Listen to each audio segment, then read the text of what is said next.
Welcome back to another episode of Whiskey Riff Raff. I'm Shelby, My name's Quinn. and we've been on the mics in a while.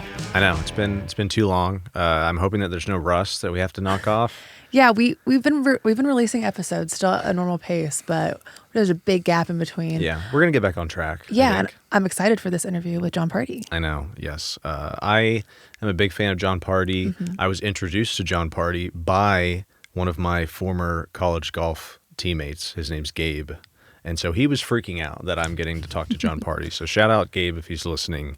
I guess living Gabe's dream, Yeah. which I feel very grateful to be able to do. Sorry to my former teammate though that is not getting to do that, but I've been a fan of Jon for a while. Like California Sunrise is one of my favorite albums probably ever. Top to bottom, I feel like there's no skips.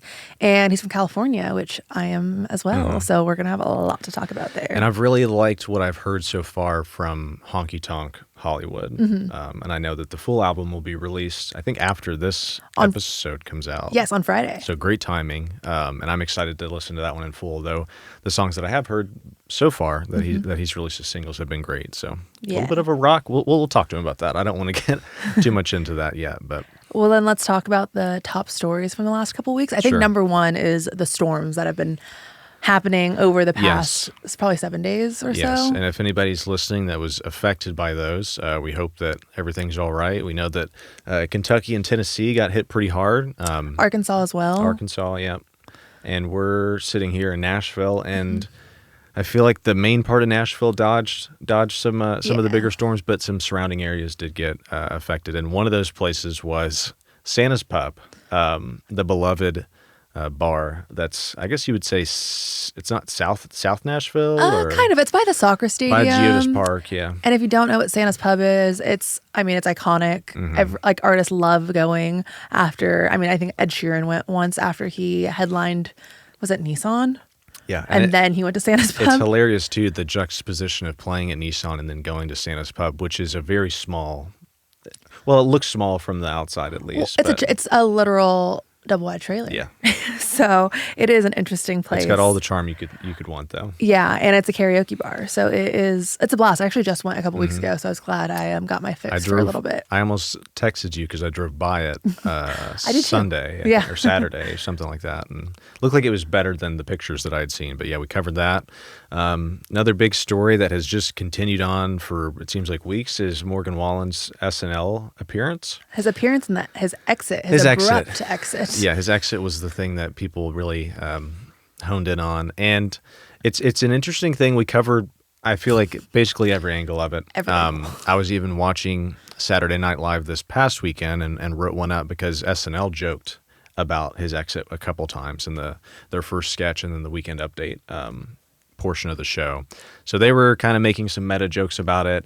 I've never seen Get Me to God's Country so many times in my life with all the memes that have come up on social media, though they have been really funny. So I'm here for them. Yeah, I mean, personally, like I've seen Saturday Night Live a handful of times, and it's the ending credits where everyone just like hangs out. But like, it probably was a big deal that he walked off stage, but like I don't think it was that big of a deal that it needs to be a national headline that he walked off the stage. Yeah. as soon And as it was over. To recklessly speculate, the first time that he was on SNL, which he was supposed to be on SNL once, and then the whole partying during COVID happened, and he got canceled for that show, but then showed up on a later SNL appearance, and he stayed around for the goodbyes on his first time I saw that. he was on SNL. So I think like I said, I'm recklessly speculating, so hopefully that allows me to avoid any trouble.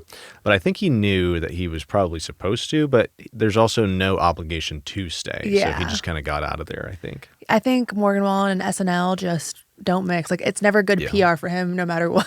Considering this is the second time. Yeah. But that led to one of our April Fool's jokes. We put out, I think, at least 3 3 or 4. April yeah. Fool's articles that kind of got people good, and one was that Morgan Wallen released an official statement talking badly about SNL New York and everything Yes. about it.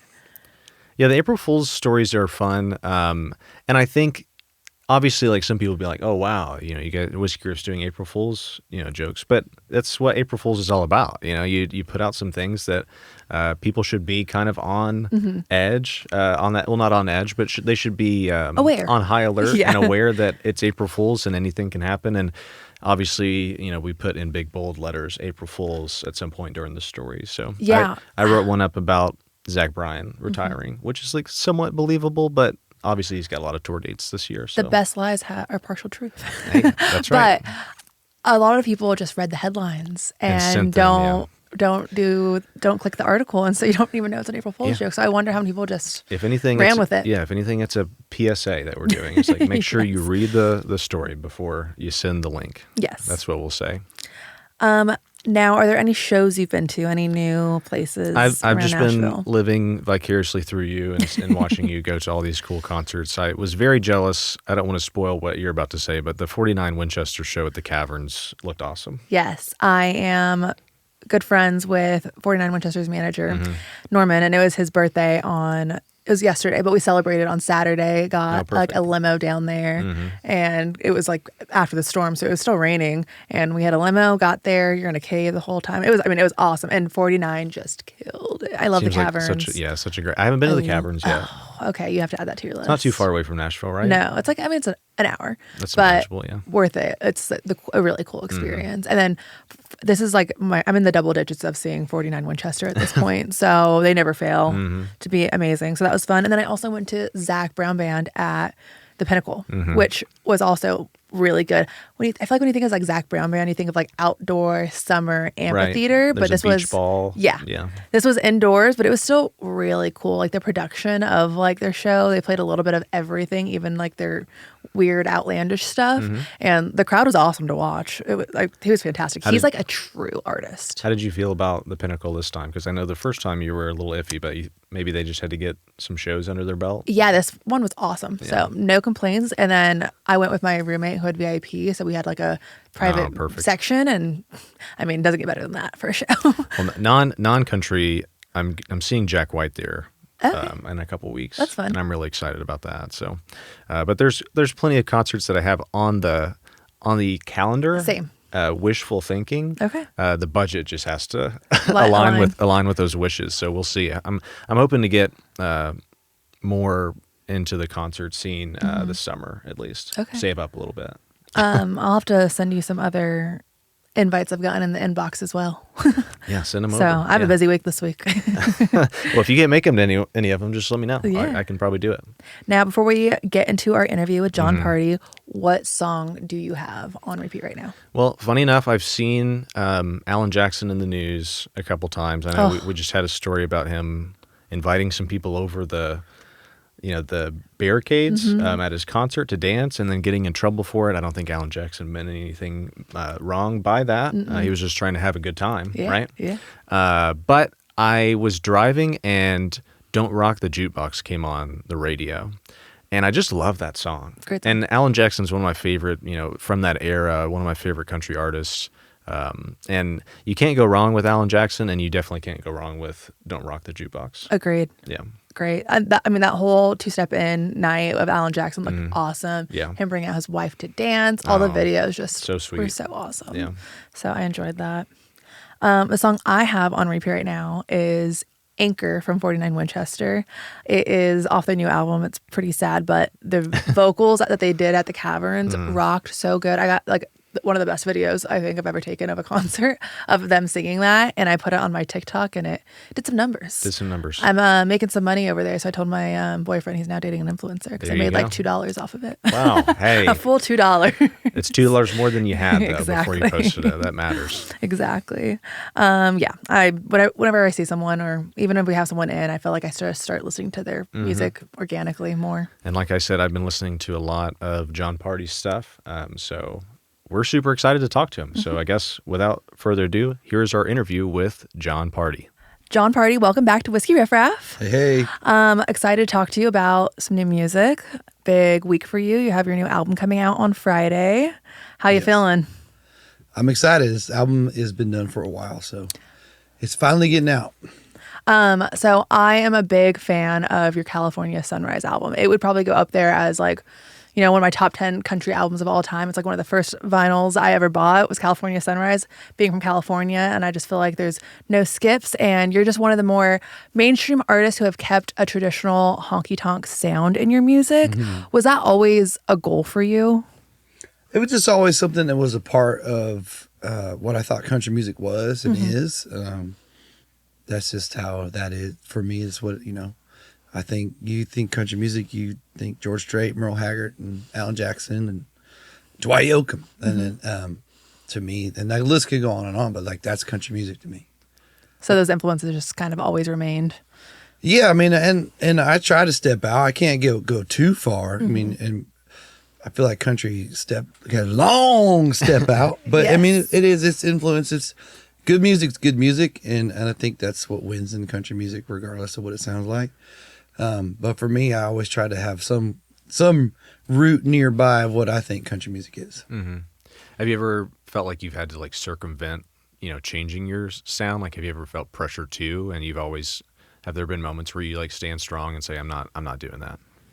My label has been really great to me. But I feel like the pressure, you know, for change or what to do, and I'm not saying necessarily change anything like dramatically, but like I thought for this record it was time for a new, you know, to use a new producer, and when I say new producer, I mean like Nashville legend, and it's like something I haven't done before. Like me and Bart and Ryan, or we've made a family of making records, and we love each other, but it was also time to like let the dove fly. Yeah, you know, I don't know, like go out and spread your wings, you know, like it was just a good time to, you know, work with Jay, and he was always a dream of mine to make a record with. So, and I'm big on using the advice to tell people is like, don't sit around and wonder what would have happened if you would have done that. You know, don't do that. Do it. If you want, if there's any ounce of your heart that wants to do that,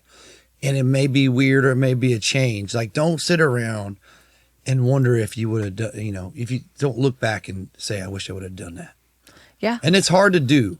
It's easier said than done. But on this one, I was like, I want to make a Jay George record. That's awesome. So that was your motivation? Because one of my questions was like, how did this idea of like you've called it a rock and roll record, correct? Yeah, I mean, it's not rock and roll. You listen to it. It's a me record. Yeah, right. You know, there's no way. It's like California Sunrise is a rock and roll record. Yeah. What I don't know. Listen to the record. We sit around, we talk about it. Just listen to it like this. But the heart of it was recorded in a rock and roll way, where I want to get into that. Like, it's because Jay owns a studio, and like, we got to take our time, and it was like. I always loved the Rolling Stones stories when they rented the castle in like France and they made Exile on Main Street. And like, it's just a huge part now. We didn't do as many drugs and alcohol as the Rolling Stones, but it was the point that they hunkered down and they made the album for a month. And we tracked for 2 weeks and we jammed and we made notes and we like worked songs, and we never had it, you know, well, next week, you know, Jelly Roll's coming in, or like there was no pressure, and it was such a magic time. Yeah. And some of the songs had a little bit, when I say rock and roll, it's more like it had the just classic kind of rock to it that mixes great with like real country, and like it just kind of two of my influences came together, and you can hear it a lot. And we didn't know it when we made the record. We were just doing whatever felt good. That was my goal in this record, is to record wherever it felt good. And so it kind of had like this West Coast 70s country rock thing that was, you know, oh, damn.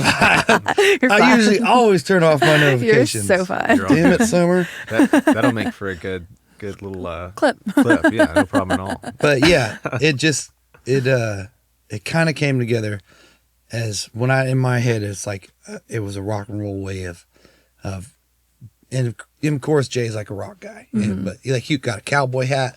Like I will say, Jay Joyce did a phenomenal job on mixing my past with the future on this record. That's awesome. And it's really cool because it doesn't sound like you went into the studio thinking that this is what you were going to do. It's almost with hindsight that it was like this all came together in this way, and you love it, right? Meant to be. Yeah. you know, we knew Honky Tonk Hollywood was going to be the title, and we had that song. Bart, you know, he's a co-writer. He's writing songs for me all the time. He still sends me songs, you know.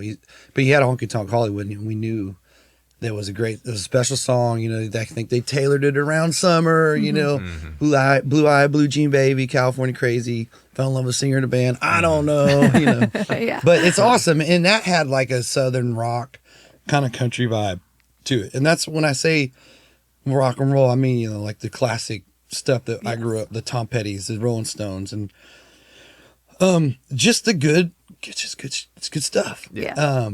And You can curse. I don't know if you're about to say shit. well, I've been trying to not curse as You can much. if you want to, but We can say shit and fuck, yeah. But I've been trying to be good, Yeah. also because now my baby girls are starting to be yeah. copycats of stuff. So I'm trying, and it starts everywhere.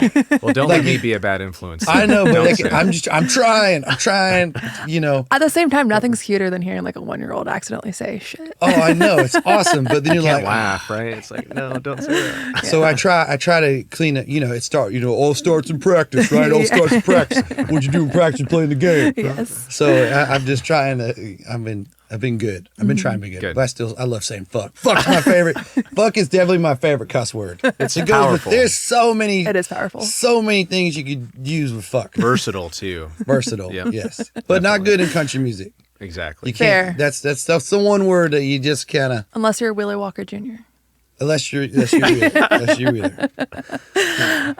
Back to the music though, and writing for the album. Is this something like, you know, you're going to put out more music? Is it you write a bunch of songs and then you just pick something that has a similar theme for the album? Or how does that actually look with like writing and it all coming together? I don't know. It's a thing. Like, you just always write. You try to always write. And it's so hard to write songs, especially you got kids, and it's hard to do anything with kids. Yeah. But writing songs, like, you get off the road, you're like, last thing I want to do is write a song. Yeah. But I've been trying to book my rights and then you don't write for a while, and then it's hard to get back. You know, it's like you got to knock the rust off the wheel. So even now, like, I'm writing for a record that's not even out yet, with a record that's not even out yet. So it's finally like that's a weird place to write too. So Yeah. I gave up on that. I'm gonna start really writing in May. Okay. Sure. Like, just get it all out. You know, it's Yeah. it's just like Willie Nelson. He made a quote that said, you know, writing is like filling up a cup and then dumping it out and then filling it up again. And that is like, I'm ready to dump the cup. And this is the album. And so I turn it back over and we start writing, and we're looking at going to make another record next year. Now, when we go back to, you're saying writing, every song finds a home, and you never know when that time's going to be. For instance, like a Starlight. We wrote Starlight in 2014, and it ended up on Heartache Medication, what came out, I think, 19. So, and then Rush is on this record, and that we wrote that in 19, and it's 2025, and it's coming out. Wow. Okay. So it's just, you never know when a time or what a song or what a feel is that you write to, or what say you want, you know, what's going to come first. But when I say we made the record, whatever felt good is usually how we do all the records. But this one especially, I knew Rush, and there were some songs that I really felt were just cool and needed to be heard. And when a good song's just sitting around and never gets heard, it's never going to be a good song to anybody. And you're just like, and I'd show people like, damn, what's this song? And then, like, what's the point of keeping this in the Dropbox folder? Yeah. Like, let's get, and so there, you know, and I came in to this record with that attitude, and then Rush made it on there, which was great. And there's a couple other ones that Summer wanted, but yet again, best song wins. We had some great outside songwriters, and it was just that feeling. So writing, you just never know, but you gotta write. You gotta get it out. And I like using the songwriters as like my O-line, my offensive lineman. Like, all right, these guys are gonna give me songs so I can run around out here, get a little more time to write. Yes, You know, like, yes. get a little more time to throw the pass. Because it's hard. You got touring, you got artist stuff, you got family stuff, you got like just working on the ranch, which is I consider just mental health stuff. Yeah. Like getting out, getting dirty, you know, feeling connected to the earth, and then being that guy in the country songs. I try to be the guy singing the songs. I try to be the guy, like either because I've been there, or it's something that really relates to me, and it's something I can put my heart into it, and so that's why I'm, you know, always doing other stuff than just playing music. But it's just it takes a lot. I think that's really cool that like you feel a need to be genuine and hold yourself accountable to your fans, because you don't want to sing about something that you maybe personally haven't ever been through or done yourself. Yeah, and I've definitely drank for everybody. Yeah. It's not a problem. So drinking songs, got that done. I could not drink the rest of my life and be like, oh, I can sing a drinking song. One of our things that we still talk about to this day is on the last time you were on the podcast, you said something about like hangovers need to happen because like you need like to be punished for what you did the night before. And like 100%. I think about that all the time. I was hungover this weekend and I was like, I deserve it. Like, you know, you just gotta accept it. It's like, and you know, everybody's got the friend that doesn't get hangovers. That's not fair. And you're like, how? It's not fair. It's hangovers are meant for it's meant for a reason. And then the moral hangovers. And then then all this, but then that's when you start. Maybe we just take a break for a little bit. Yeah. Yeah. Yeah. Feel that. When you go into writing sessions, what are your favorite kind of writes? Is it like the last minute unscheduled kind of writes that just happen, or is it in and out of there in 10 minutes, or is it just someone you really enjoy and write a song and maybe it doesn't make a record, but it was like the best time? There's times you just really never know. I do like a good last minute write. Somebody dropped out. Can you make it? All my songwriters out there listening, send me a text. Yeah. But I'll probably say no. But me does never know. Yeah. Got some songs like that. Luke Laird's definitely a guy that I can go get a therapy session in. He's just one guy that I could sit down and we can make song starters or just like little feels and write nothing, or we can write a song and we just have a good time. And he's good at doing the work tapes and the computer stuff, and I play on him stuff. Or I feel like Nashville and then like songwriters and like stuff we've gotten so used to, the track guy or the guy on the computer that makes a demo right in front of your face, that we miss like throwing out the phone and just guitar, vocal, just recording the room. Like we've been trying to write like that.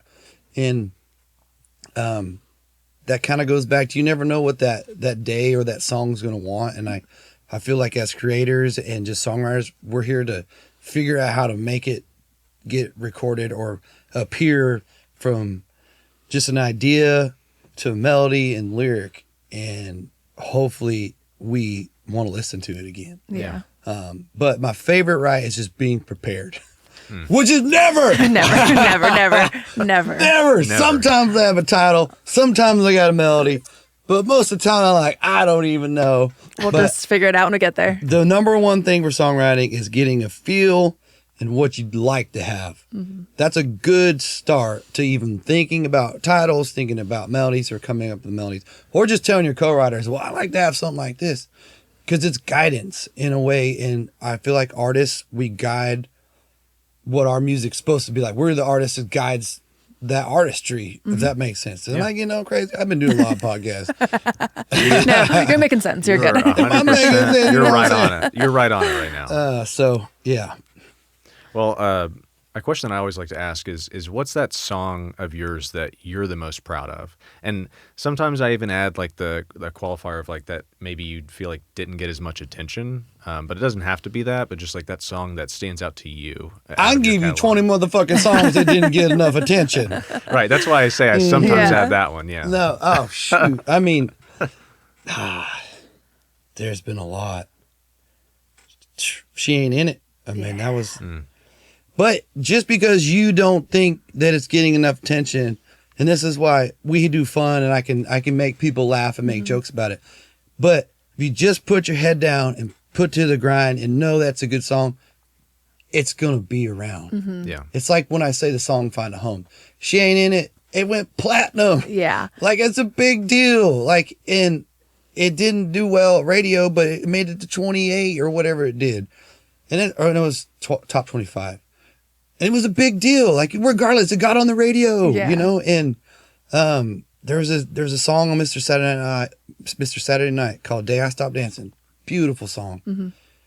We'd play it live and people would be like, we had to take it out of our encore because people got up and started going for the beer aisles. That's I'm their like, bathroom break. I was like, it's such a good song. Yeah. Like, so you never really know. And I will say on this record, we've been playing a lot of the stuff out and it's been really reactive. So, as I always say on every record, you do what you do, you think is great. And then the people decide. Yeah. That's a good mindset to have. But sometimes the people need guidance. Fair. But I will say every song, like, you know, and I bring The Day I Stopped Dancing. That's been played at weddings now that I look back and like people request it. And like, it's not on as big a scale as I want, but like it has made an impact over time. And I do make my records to, in my eyes, be timeless. And my buddy back home, he's always like, man, your records are like wine, man. They just keep getting better with age. And I was like, it was always a goal. And he has nothing to do with the music industry. He just loves listening to music and he's a fan of mine. He's also a good friend. But I always thought that was like, you make records like fine wine. That's always going to be a good thing. And I think what's so interesting is like, you know, the industry keeps changing. We're like, you know, maybe Shein and it only got to a certain point, but had it come out today, it could have gone number one because like the industry is always ever evolving and what's, like, you know, the new hot thing keeps changing. So it's like that sound is so much more prevalent now than it was back when it was released.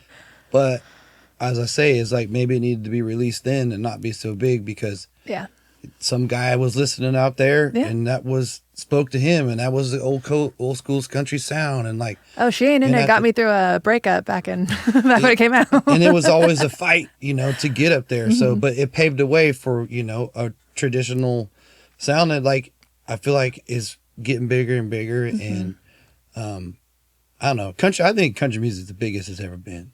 Agreed. We were talking about this earlier about how just, you know, the opportunities for country music is just crazy. Like, you know, at a time there was a ceiling of how big someone could get if you weren't, you know, Garth Brooks, if you weren't George Strait. Like there was a ceiling of like how big a country artist could really get. And now there is no ceiling, like for anything, how big music can go, how big of a tour you want to do. I mean, I'm like, when did everybody get football stadium tours? Like, when is this a norm in country music? Like, now it's a norm. I mean, it's always, every artist should have football stadium goals. Yeah. Now, realistically, would you ever hit it? I don't know.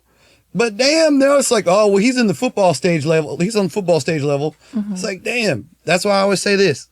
You know, be friends with all your friends and girls that are artists and say never... Egos, put them aside. Competition, you can't get away from that. But I always say this: I'm always there if you need an opening act. And I've opened up for Morgan, Cody, all the football. I am there to celebrate you playing football fields. I will help as much as I can because it's a team effort when it comes to touring an artist, and it's always good to just know that you're a part of the show regardless, and it's like an opportunity because I want to be in football fields. Right. But I also love playing football fields only for an hour. Yeah. Because you get in there, hour, boom, boom, boom, boom, fireworks. Yeah. All right, see you later. And you get to enjoy the rest of your night. So it's, I'm always been, you know, big, if you got an opening spot and it's the right open spot, I'm there. Would you say you're the minority in country music as far as like people that would be as willing to do something like that, or do you feel like you see that a lot where people are willing to help? I don't know. I mean, I don't have no problem playing an hour in a football field. It's really, I mean, the hardest part, and I think all artists will agree, is just routing and figuring out how to make it work. Because a lot of the, you know, football field stuff is, and they gotta route that too. Like this, no, we gotta do this, and no, I feel like it's, you know. It's just like Kane asked me to go on like a couple big football or like we played the big wall. We played where the Boston Red Sox play. Fenway. Fenway Park. Yeah, it's a Fenway, right? Yeah, and then Fenway That's and right. Wrigley. And like we did that, and like it was fun, and like it was my buddy Kane, and like stuff like that. I don't know, and it wasn't like it was a great experience. And I don't know, we make good decisions what to get in, where we get in front of people, but we also headline a lot too. So Yeah. and I always tell new artists, you know, you can get on the touring thing too. You can tour, open, but you need to go hit the clubs. You need to go honky tonk. You Yeah, know, like yeah. I did it for 4 years in a van and a record deal. Like I still had the record deal, but we were touring and we didn't have. Up All Night was my biggest hit at that point, and it got me to put the album Write You a Song out. And that we started selling out clubs, and we you know, we were out selling tickets that guys had number ones, but we were clubbing, and we had a good time. Of course, we had a great time, but like I tell all new artists, like it's also getting out and doing your own thing too. Yeah. And those shows are more fun for a fan too, the club shows. Like it's just so much more intimate. And a football stadium is awesome because it's almost like a festival. You get to see like 5 artists and the environment's cool, but it's not nearly as intimate as those club shows. Right. So it's like that's the best mean- time to see an artist is when they're that at the club level. The football fields make Bridgestone Arena seem intimate. Yes, so true. So true. Like, you know, like I do love a good hockey arena and I do love a good basketball arena. Do I want to play football fields? Hell yeah, I'd love a dream of mine is selling out Levi stadiums in San Francisco or Santa Clara. Will I ever do it? I don't know, but it's on a vision board. Yeah. You know, and I will say you got to put it out there. Whatever the universe, it's real. Universe is listening. You got to put it out there, and I go back to Honky Tonk Hollywood and just songs we needed, you know, coming in and just having this whole vibe, and it just came in the right time, like meant to be stuff. So just get out there and get it done. Was going over to Australia and playing on your vision board, and did anyone try to get you to do a shoey, and did you do a shoey? Well, taking over the world has always been on my my vision board. It was So always, Australia's a part of that. yeah, it was always a joke. Like, what are you doing? I always try to take over the world. You know, one van ride at a time was like at the back in the day. You know, but now we feel like we really are getting on the world thing. And it was our second trip back to Australia, and it was a lot of fun. The fans are crazy and fun, singing along every song. I didn't do a shoey. I don't blame you for not doing a shoey. I mean, I sweat a lot. Okay, there's got to be some bacteria that's not good for your vocal cords in your boot. I agree. And so I just kind of, you know, it's hard battling allergies enough. I couldn't imagine drinking beer out of my own boot would help that situation. So politely passed, and I helped everybody in the audience do the shoeys. My favorite part about the Australian audience is that they would get somebody on their shoulders, and then all their friends would turn on their cell phone lights as like spotlights, and then they would do the shoey to the song, and I would just be like, yeah. So I just pumped them up, and it kind of kept me out of the spotlight. That's fun. Good strategy. Yeah. It's good, you know. Yeah, I like that. I'm maybe not gonna do this, but you do it, and Yeah. I'll make sure that your time to shine is there. Perfect deflection. I Drinking love it. beer out of your shoe. Now, let's dive into a little bit more of lifestyle stuff. So being from California, do you still get crap for being from California or no? Because like, well, Merle was from there. I don't know. I've been here in Tennessee since 2008. So I'm almost here half my life. You know, I moved here at 22, and it's been a fun time. And I grew up as a young man in Tennessee, in Nashville, and I grew up in the business, and I became more of a just mature, but still immature. Come on, not nobody grows up, but nobody grows up in the music business. But you know, I've watched the town of Nashville become bigger and bigger, and it's just it really feels like home. But like also, I never let go of California either. I always go back. We tour so much, and so that feels like home too. And where I'm from, it's like it is all farmers and construction workers and people out just hustling. You know, it's all walks of life. So, I mean, I got a friend, he's from my hometown, and he does trapping in like Los Angeles and Bakersfield, and like he knows Paul McCartney. He like trapped skunks for Paul McCartney. He's from Dixon, California. It's like the wildest. What's up, JJ?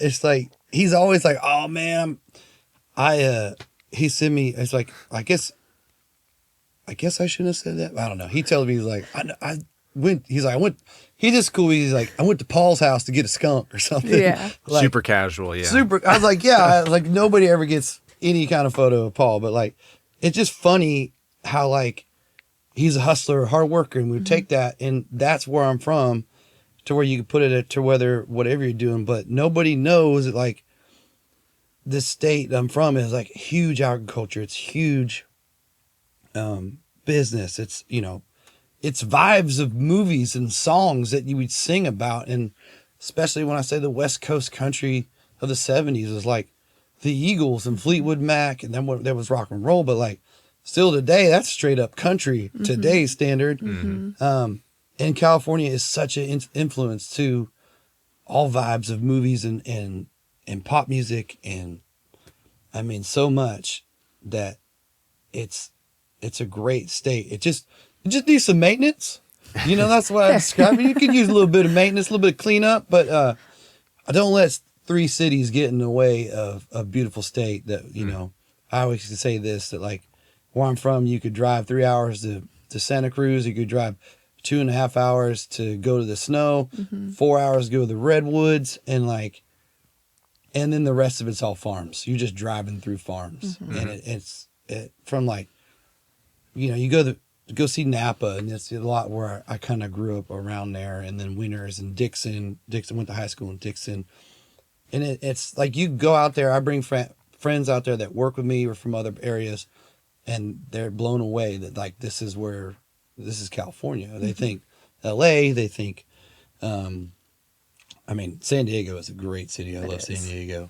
San Francisco. They're all great. Yeah. I think everybody puts a bad rep, but you go there, you sure have a good time. We have great shows in San Francisco, great shows in Los Angeles. Like there are country fans there, and Stagecoach is still one of the biggest country music festivals. It's like a prestige festival in a way. Like everybody wants to play Stagecoach. Yes. So I never ever let California go. Like I don't know. I've been singing country music forever.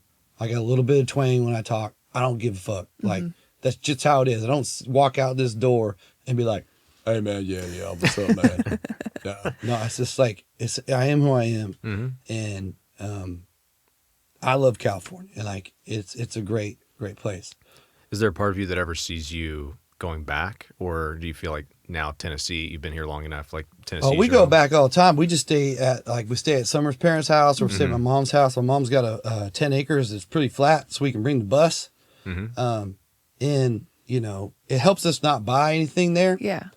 Because time is precious, and with the babies, it's like no parent wants you to stay anywhere else when you've been gone for the back half of since 22. Your parents want you to come home. Summer's parents wants to come home, and we're lucky to have great places to bring the tour buses and the babies, and so we just go home. Yeah, we just keep that going home, and it gives you that home in your soul, and like from the cooking. And the Mexican food is so good in California. So good. I go here and nothing. I got my spots in Nashville. I'm gonna ask you later. But no, don't even. We have the freshest produce in the world in California. And like, I remember growing up picking up tomatoes off the side of the road from the tomato trucks because they fell off. It was like eat it like an apple. So there's a lot that the vibes of California is like when I sing songs or I write albums or make albums with Honky Tonk Hollywood, which I didn't think of California on that. I thought Nashville. But there's always a vibe somewhere in my head. I'm seeing palm trees and hot babes somewhere. And it's just like California, you know. But then you also see beautiful ranches and farm fields for days. And it's just very diverse land. And how is touring now with kids and a wife? How do they come with you on tour mostly now, or what does that look like? It's been hard with Sienna because she was a baby, but now she's growing up and a little more tougher, road tough. Yeah. So we got a new bus and got like the bunks are really cool and it's a smaller entrance, but I don't know. It's a cool design we got. So we're gonna not all the time. We're gonna bring them out sometimes. Yeah, enough. Let's dive into some sports stuff. How about that? Sure. You like Oh, big, sports. big sports guy? I or- mean, football. I get into football. I love sports. I love going to go see sporting events, and I just don't watch a lot of TV. Sure. That's fair. I just don't. You know, I couldn't. It's nice when we have to, like, for Australia, I caught up on some movies and some shows. I just don't watch a lot of TV. I try not to look at my phone, but the phone is like so cracky. It's like, Yeah. what's going Notification. Yeah. Whoa. Gotta see Dude, it. get off Instagram for like a couple weeks. Everybody just needs a break. Take a break. It's eye opening. But sports, definitely love the NFL. NFL. College football, I'm not as familiar with, but I love Who's I your love all sports, but it's just not. I don't watch a lot of TV. Who's your team in NFL? Well, the Niners, of course. what I figured, yeah. I grew up a Niners fan. You know, Niners were like, it was like the Steve Young days. I was like, oh man, Steve Young. But I have become friends with Peyton Manning, and he's a great dude. And I played football all the way through junior year of high school, but I got hurt, and the doctor asked me a very important question. He goes, "Do you plan to play in college?" I was like, "Hell no, I suck. I'm gonna move to Nashville or like whatever." I was already in my mind I was gonna play music, so I just kind of quit playing football. But I played it since I was like 8. I was just going to assume that you had played sports growing up, and I don't want to be. I'm sure you get, "Wow, you're really tall." How many times a week does someone say, "Wow, you're taller than I thought"? All the time, taller than I think. Oh, you're a lot taller in person. I get it all the time. Yeah. Do you get tired of hearing it, or No, I'd rather be. I like my size. I mean, it's big size, but it's you know, you look back now, especially now, all these girls out here on Instagram talking about how they want their guys from 6'2" to 6'4". I'm like, I guess it was okay. I was that tall guy. I mean, but sports I was never really great at. I was what the coordination wasn't there, and I was always in music. You know, I've been writing songs since I was 12. I've been playing in bands since 14, you know, playing cake parties when I was a freshman at the high school, like backyard parties, and like playing Leonard Skinner and stuff. Like, that was so funny. Like, I see so many times, there's so many artists covering Blink-182, like All Small Things. And like I said, I've been covering that since I was 14. Yeah, that's what I listen to in California too. Oh, yeah. All the Pop time. Punk. All the time. I always say Pop Punk has a lot of stuff because I listen to it a lot, and I did write a little bit of it. Just the riffs and stuff and the energy, you can really bring it. I feel like Blink-182 is bigger than ever now. It's like it went away and it came back, but like it's like fast, energetic, and it's catchy, and that's stuff that you can bring to country music, country style, not full. You know, it doesn't. Pop Punk doesn't live in. It doesn't mix well with country, but if you just have that fast, loud riffs, and just I will say for all the music fans out there, the Tom DeLonge documentary, he did like a 3-part, and it was really great. And he talked about his riffs and how he just wrote like lullabies, and it was like every songwriter should watch that. So that's maybe interesting. That is yeah. interesting. See, I do watch some stuff. I do but, actually. like, Yeah. Specific Yeah. things. specific things. I mean, even Nickelback's headlining some country festivals this year. Everyone just loves, like, it's just the resurgence of it. It's all the influence that even me when I say, oh yeah, Pop Punk influence fast, upbeat, energetic. It's all grown so worldwide, and we've all grew up listening to everything, and especially being from California, it's like Tupac, George Strait, Travis Tritt, 50 Cent, or there's so many new rappers out. The rap game, I don't even know what. Kendrick Lamar. Yeah. But like, we didn't know we needed him at the Super Bowl, but like, he like blew up afterwards. Little guy with Bill Bottoms on, man. Yeah. Like, Oh yeah. you go back to Tupac, but hey, man, one day a rapper gonna play the Super Bowl in bell bottoms. Right. And he'd be like, what? Yeah. His mind would be blown. It'd be crazy, but it's just crazy. We talk about change, rap change too. But it's all the influences, even from like rappers to country, is like everybody's listening to everything. And that's the beauty of making music, is like we take our influences and we can listen to everything, and it's all about our moods and our vibes. And I really feel like that's country music so big for that reason. Nickelback's playing, we got all kinds of stuff. I feel like Blink-182 could fit into like one of these Yeah. big, like headline a country fest, whether it's like somebody else is opening up right before them. Like, so yeah, and I don't know. It's just how it is these days. Awesome. But I always say this: I make music that I thought was how country music's supposed to sound. Yeah. Awesome. Well, let's wrap up with some rapid fire, if that's okay Rapid with fire. you. What are your 2025 predictions? Of what? That could go for anything. 2025, you can go conspiracy theory, you can go music, you can go anything. Shoot, I don't know, man. It's I'll just say that it's gonna be a good year. There's a lot of good music coming out this year. This is gonna be a really good music year, and it's gonna be interesting to just see. But I feel like this is a great year of music, so I'm gonna go with 2025. If you look at all the albums coming out, there's it's a stack of records that it's a good year to be a big music fan. Lots to look forward to for sure. Yeah. Yeah. Especially later this week. I'm very Honk- excited. Hey, look, I was gonna go back to Honky Tonk Hollywood. I think it's gonna have Yeah. it's gonna stand out on its own with all the albums coming out. But there's some great artists putting some albums out this year. What song do you have on repeat right now? Man, I don't even know. I don't We stumped you. I don't know. I've been listening to my album quite a bit. Just know. Because it's awesome. April 11th. Just getting, vibing, would talk about. I'll give a shout out to Zach Top, man. I played with him in Australia, and it was just him and a guitar. And that's when he just shined to me because he was so good. I mean, he's got great, like, nostalgia of, like, the 90s country baby, basically. Like, got the mustache. And, I've listened to his record. He was great. But just, like, playing with him, and he's a very talented dude. So I'll put him in the listen. I'll listen to his record. But, like, he blew me away, just him and a guitar.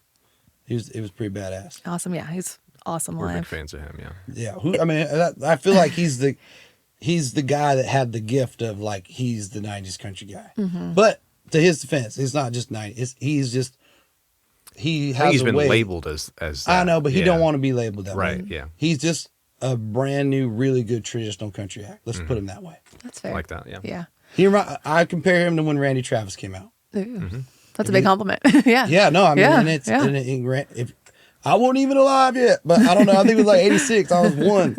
But Randy came out like guns blazing, Yeah. and I feel like Zach and Randy are very comparable as to traditionalists that came out and really made a huge breakthrough. Did you ever see where people were saying that they thought Zach Top was Alan Jackson's yeah. son? I like the guy in like Seattle. He like had the dates, Yeah. and like when Alan was in town, and like Lined it all up. he's like Alan was young, Could have been here. young and hungry. Yeah. Okay, next question. Is there anything outside of country music that you're oddly obsessed with or fascinated with? I don't know. I mean, I've been really into like I don't know. I'm not obsessed with it. Could be It might good- be a strong word. Just anything you're fascinated interested with, in, yeah. like Buying everyone. land. I tell you, that's. I mean, I know not everybody can buy land, but keep it in your goals. Like, I'm not a stock market guy. I just really work to save money and buy land for, just to put. I don't know if Drake said it, but it's like put my money in the ground. I don't know. I don't know. I just thought I heard that in a rap song, but I don't know. I just have financially like advice is like to always buy land and I found land on Facebook Marketplace. So like just look everywhere. There may be an old guy out there that doesn't want to use a realtor, and he may have an awesome house. Like I don't know, just it's not an obsession, but it's like something I strive at, and it's really fun. And then I'll buy land and I'll clean it up, get fences on it, tractors, cutting firewood. So I guess that's like ranching is a good obsession. Yeah. Yeah. Goats and cows, and I want to get horses one day, but couldn't imagine having one gone so long. Right. Yeah. What's your go-to hangover cure? Oh, there is no hangover cure. Hair Dog is good, and now we got the little Gatorade electrolyte like things everywhere in gas stations, like the 01 or that, like that's a good one. But there ain't no hangover cure, Gotcha. man. It's just how it is. Like we fair. go back to the old podcast. It's like it's there to torture you to reminder that you can't do this as Yeah, hard as you don't want run to. away from it. Yeah. Yeah. And it only gets worse when you get older. Oh, it does. Can you name something that's overrated? Overrated. Let me think. The next question is name something underrated. So maybe those could bounce around. Dude, I think I know they were like hooked to them, but I tried to be like cell phones are overrated. Mm-hmm. Like Fair. it's just like take a little time off. I know you can't. It's like so it has such a hold on to you. You don't know it, and it's like the stuff we had to do is so overrated. Like you live your life, go mow the lawns, like go. You'll do something like you can get caught the death scroll or you're just doom scrolling. That's Yeah. what, and cell phones are way overrated because I always catch myself going back to like, remember when we used to send mail to each other and that's Yep. how we're like, I'll see you at this time on this day. And if you're late, like, well, I guess you're not showing up today. Like we did live like that at one point, which is crazy to think about. And it wasn't that long ago. And not saying we're going back to that, but like, just try to find some way to, I don't know. I always say, write a letter to your mom, write a letter to your friend, and like pen and paper. That is Yeah. that Lost art. that is underrated. It's Gotcha. pen and paper. Fair. Writing down goals. Like I said, I'm big, just because I've seen it happen, and it's like goals will happen if you write it down. Now, if you say I'm gonna own a Challenger 850 private jet. It's not gonna happen tomorrow, like but like you put it out there, and it's still that's one of my goals. I don't know if I'll ever happen, but 75% of realistic goals, like get this done today, look nice, or I'm gonna do this, or just like work out and like writing it down. I'm telling you, get it done. I like that. I'm a big. I've really enjoyed talking to you because I feel like I've gone to like see an inspirational speaker because I'm walking away with like I need to not be on my phone as much. I need to buy land. Like I really do appreciate it. I like the energy. I'm Hey. a big fan. I will, but as simple as pen and paper is, I challenge anybody to write their thoughts or just write stuff down sometime in their day or sometime in their week and just take a time. And it's a powerful thing and it's way underrated. Because we got those damn notes on the phone. I'll put it in the notes. and then they just get lost. Yeah, and in a journal, it's like a physical thing. You can put it somewhere and like, I don't know. That's more over and That's under. good. Only a couple more. Do you have any embarrassing on-stage moments? Not too many. My real sad moments on stage is being sick. I mean, the worst one was I got inducted to the Grand Ole Opry and I had strep throat. And, Yeah. it was a bummer. Like, Yeah. I wasn't even drinking. You can't blame it on drinking. Like, oh, he can't sing. He was up all night drinking. Like, or like he's drunk. But it's like we get sick and the strep throat on a big night. And it was like, the worst part was like, we planned that. Family came from California. Family came from all over. It's a big deal. Like, you're not like canceling that. So I got out and like struggled. I was on prednisone. I tried to get through. I just got the strep test and passed it. And like, and then Garth, like, he read me in and gave me a hug. And my buddy's like, oh, Garth gonna have strep throat. But like, the doctor said as long as you don't physically make out with anybody, you're not gonna get strep throat. Gotcha. is Garth good. was good. But those are my most. I haven't had too embarrassing things. Like I fell down once, but not anything crazy. And it's like I guess sometimes as artists, if you could fall down and not get hurt, you're like, did anybody get that? Yeah. Did anybody get that? Because that's like everybody wants to see you fall. It's just so funny. It is funny. And Luke Bryan is my favorite person. He falls all the time. All the time. There is a game tape of Luke Bryan falling off Yes. stage, and it like, in a way, it makes you feel like funny because I know Luke, and he just takes it and gets up and keeps doing it still. Yeah. But not being able to sing, that's a bummer. This is there's never really a good way to transition to this next question, What is the largest animal you could take in a 1v1 fight? Usually it's around the same size, but you're bigger than most artists. So I'm wondering if your answer's any different. There's some big animals I wouldn't want to face. I know. Yeah. Um, We've had some interesting answers here. I think I could take a coyote. Yeah. That's a realistic answer. The land guys, you do. Mm-hmm. I mean, coyotes are usually afraid of you, but a pack of them, I think I could take on 2. 2? That's a realistic answer. Yeah. Somebody says a mountain lion, they're full of shit. Yeah.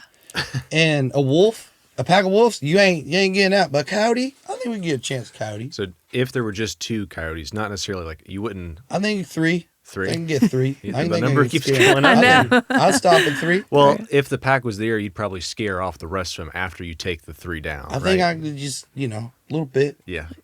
I don't know. Yeah. That's a good answer. Okay. And last one, what is your ideal dive bar meal? So pick 1 shot, 1 beer, and 1 bar food. Well, we're at Losers Okay. here in Midtown in Nashville. Shot of Coda Go and some chicken fingers or chicken tenders with some fries. And what about beer? Well, you know I love Michelob Ultra. Okay. You Ultras. make fun of me all you want. I like the way Michelob. It just tastes good. Nothing And, wrong with a Mickey. Yeah. I like it. Mick Ultra, Chick Ultra, heard it all. Yeah. I do like Coors Light. Miller Lite's good, but if I had my choice, cold Mick Ultra in a bottle, Okay. not a can. Gotcha. Okay.